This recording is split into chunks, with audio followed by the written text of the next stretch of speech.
Bienvenidos a un video más de El Rincón del Terror. ¿Alguna vez te han contado algún secreto sobrenatural? Pues el día de hoy tenemos un relato de terror sobrenatural relacionado con este tema, y que espero que lo disfruten. Si te gusta el contenido, por favor dale like, comparte y suscríbete. Ahora sí, comencemos. El secreto de la abuela. Alejandro estaba de visita con su abuela Catalina, una mujer de 85 años, muy enferma y que vivía en casa de su hija María. Él era su primer nieto y el más querido. Su abuela le había pedido que fuera a verla porque tenía que decirle algo muy importante. Cuando llegó con ella, su abuela le pidió que se sentara y que escuchara atentamente el secreto que había estado atormentándola casi toda su vida. Este secreto era respecto a la muerte de Esteban, su hijo más pequeño. Él no había muerto como todos creían, y ella sentía la necesidad de revelar esta verdad antes de su muerte, pues no quería que esto quedara olvidado. Su abuela Catalina comenzó su relato con amargura y lágrimas en los ojos. Fue hace 50 años, cuando mi hijito Esteban tenía apenas 5 años, María 7 y Marcos 8. Nos habíamos mudado a una casa antigua que tenía un jardín grande y un pozo viejo en una esquina.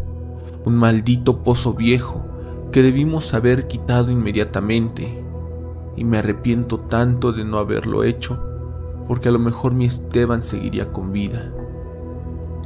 Fue poco después de que empezamos a vivir en esa casa que comenzaron a aparecer extraños moretones en la piel de Esteban.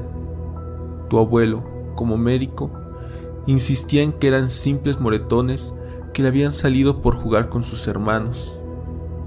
Pero yo sabía que algo más le estaba ocurriendo, porque los moretones en su cuerpecito aparecían siempre después de una noche en que despertaría llorando. Incluso hubo varias de esas noches en las que llegué a sentir como si alguien estuviera en su habitación, y eso me daba un miedo inexplicable, como si estuviéramos en peligro.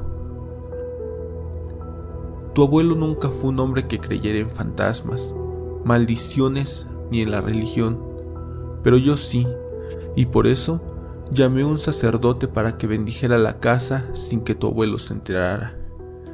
Yo pensé que había funcionado porque Esteban dejó de tener pesadillas, pero no fue así, porque una semana después de la bendición de la casa, tu abuelo se llevó a María y a Marcos a dar una vuelta y yo me quedé sola con Esteban porque él no quiso ir. Estábamos en el jardín, él jugaba con sus carritos y yo me levanté para ir por agua. Le dije que no tardaba, que no se acercara al pozo. Y cuando atravesé la puerta de regreso, grité y corrí como nunca en mi vida lo había hecho, pero no pude alcanzar a la mujer que arrastró a mi Esteban hacia el pozo.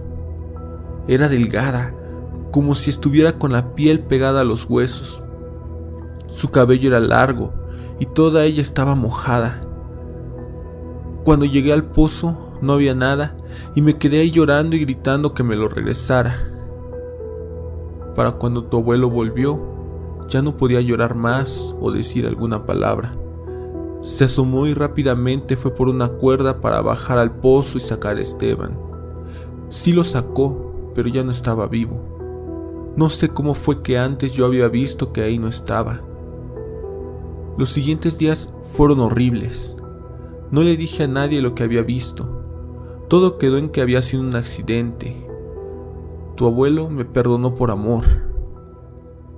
Permanecí acostada muchos días, hasta que de pronto en la noche me levanté, porque María estaba llorando y fui a verla.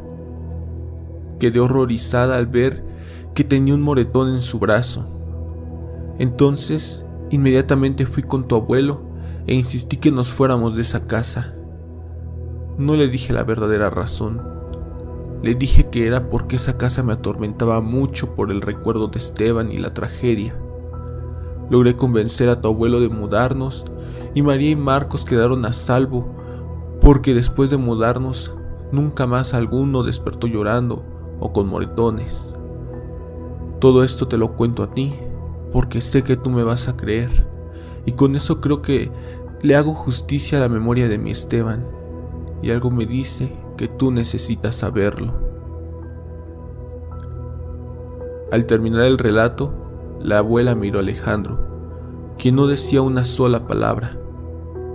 El silencio de Alejandro se debía a que éste quedó impactado y no podía evitar temblar de miedo, porque ahora él vivía en esa casa y su hijo Carlitos había tenido un día antes un moretón después de haber llorado repentinamente en la noche.